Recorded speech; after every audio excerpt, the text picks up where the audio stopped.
Class 12 political science के top 5 subjective question answer का अध्ययन करेंगे, जो हर साल आपके एग्जाम में क्वेश्चन बार बार पूछा जाता है। ठीक है, और 100% गारंटी है कि इसमें से क्वेश्चन आपके एग्जाम में लड़ ही जाएगा। ठीक है, तो चलिए वीडियो को स्टार्ट करते हैं। यदि आप चैनल पर पहली बार हैं तो चैनल को सब्सक्राइब जरूर कर लीजिए और अपने दोस्तों को भी शेयर जरूर कीजिए। ठीक है, 100% गारंटी है कि क्वेश्चन लड़ेगा ही लड़ेगा। ठीक है, तो इसको अंत तक जरूर देखिए।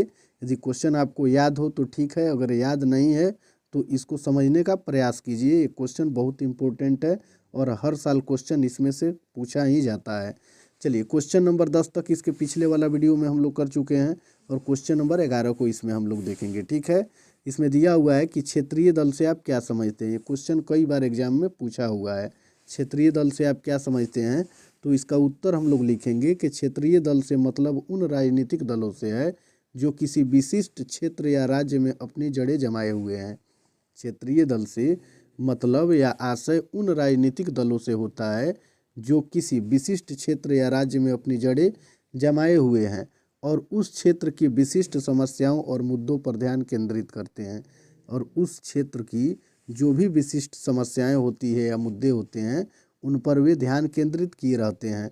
ये दल अक्सर क्षेत्रीय अस्मिता, संस्कृति और आर्थिक हितों को बढ़ावा देने के लिए काम करते हैं और राष्ट्रीय दलों के मुकाबले अधिक स्थानीय समर्थन प्राप्त करते हैं। इन्हें ही क्षेत्रीय दल कहा जाता है। ठीक है, चलिए फिर आगे वाला क्वेश्चन हम लोग देखेंगे। क्वेश्चन नंबर 12 में दिया हुआ है कि शिमला समझौता पर संक्षिप्त टिप्पणी लिखें। ठीक है, शिमला समझौता पर संक्षिप्त टिप्पणी लिखें, तो इसका उत्तर हम लोग देखेंगे कि शिमला समझौता सन 1972 में भारत और पाकिस्तान के बीच हुआ था। जो शिमला समझौता था वो 1972 में भारत और पाकिस्तान के बीच हुआ था। एक महत्वपूर्ण समझौता था और यह जो था एक महत्वपूर्ण समझौता था।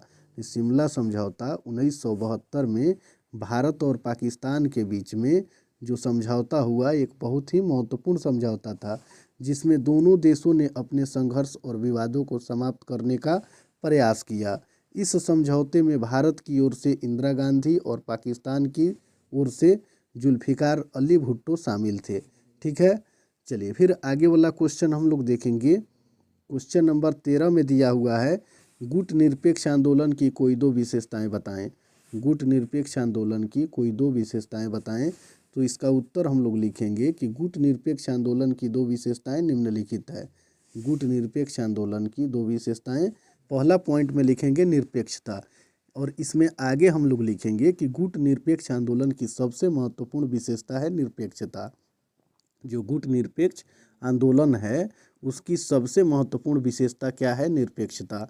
इसका अर्थ है कि गुट निरपेक्ष देश किसी भी महाशक्ति के गुट में शामिल नहीं होते हैं, और जो गुट निरपेक्ष देश होते हैं वो किसी भी महाशक्ति के गुट में शामिल नहीं होते हैं और अपनी विदेश नीति में स्वतंत्र रहते हैं। और अपनी विदेश नीति में क्या रहते हैं? स्वतंत्र रहते हैं। और दूसरा पॉइंट में हम लोग यहाँ देखेंगे शांतिपूर्ण सह अस्तित्व।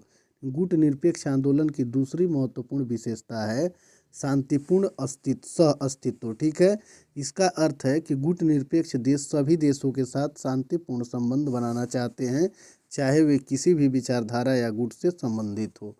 चलिए फिर आगे वाला क्वेश्चन हम लोग देखेंगे। क्वेश्चन नंबर 14 में दिया हुआ है कि दलीय प्रणाली के विभिन्न प्रकारों को लिखें। दलीय प्रणाली के विभिन्न प्रकारों को लिखें, तो इसका उत्तर हम लोग लिखेंगे कि दलीय प्रणाली के विभिन्न प्रकार निम्नलिखित हैं। पहला नंबर पॉइंट बना के लिखेंगे एक दलीय प्रणाली, यानी एक दलीय प्रणाली में केवल एक ही राजनीतिक दल होता है जो सरकार में शामिल होता है और देश का शासन चलाता है। इस प्रणाली में विपक्षी दलों को अनुमति नहीं होती है और सरकार के खिलाफ किसी भी प्रकार की आलोचना या विरोध को रोका जा सकता है। ठीक है, यानी जो एक दलीय प्रणाली होती है, एक दलीय प्रणाली में केवल एक ही राजनीतिक दल होता है जो सरकार में शामिल होता है और देश का शासन भी वही चलाता है।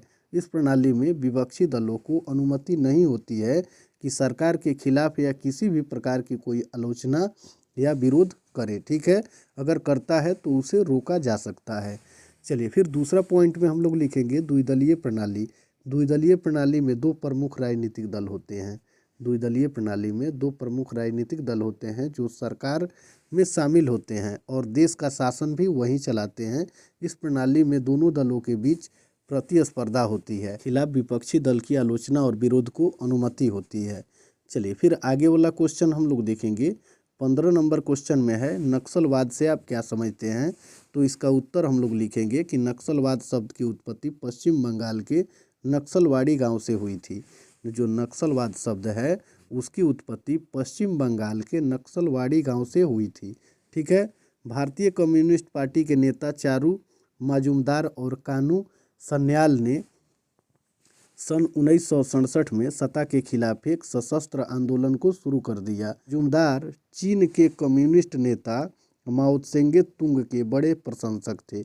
इसी कारण नक्सलवाद को माओवाद भी कहा जाता है। ठीक है।